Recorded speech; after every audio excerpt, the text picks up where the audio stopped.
Here's how Republicans can win the debt ceiling battle. Hello, I'm Steve Forbes, and this is What's Ahead, where you get the insights you need to better navigate these turbulent times. With the right plan, House Speaker Kevin McCarthy and his fellow Republicans can turn the tables in their fight with President Biden over the raising of the national debt ceiling, thereby helping the country economically and the GOP politically. By the way, don't take too seriously assertions by Democrats that the GOP has no right to try to negotiate an agreement. The Constitution specifies that spending bills must originate in the House of Representatives, and this fight is indeed all about spending. There is a good list of things the GOP should push for that would win public support. Here are some essentials. About $250 billion of the $5 trillion of the money Congress appropriated for the COVID emergency remains unspent. The emergency is over, so don't spend it. Reinstate work requirements for government safety net programs that were suspended in 2020. This will generate billions of dollars in revenue from both lower outlays and from new workers paying taxes. Make sure the government really follows through on recovering funds fraudulently paid out in response to the pandemic. The federal government's Pandemic Response Accountability Committee says the fraud could come to more than $100 billion. Other experts put the number significantly higher. McCarthy should demand monthly written reports from the White House on what exactly various agencies are doing to recover whatever they can of these monies.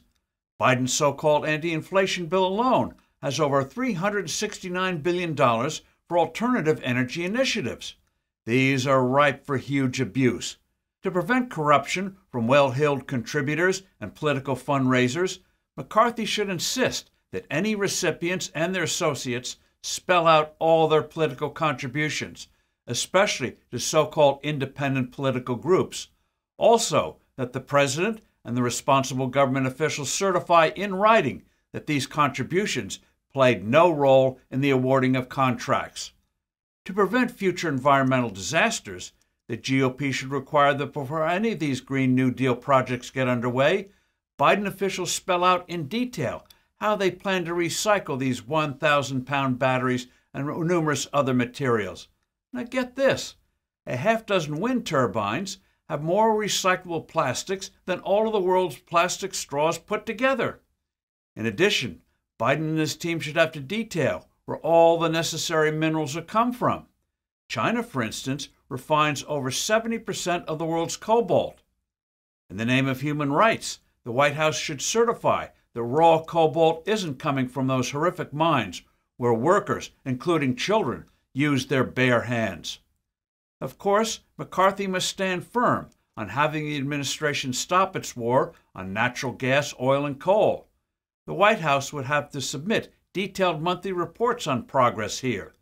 To ensure accountability, any deal on the ceiling would go for only 6 months and then come up for renewal.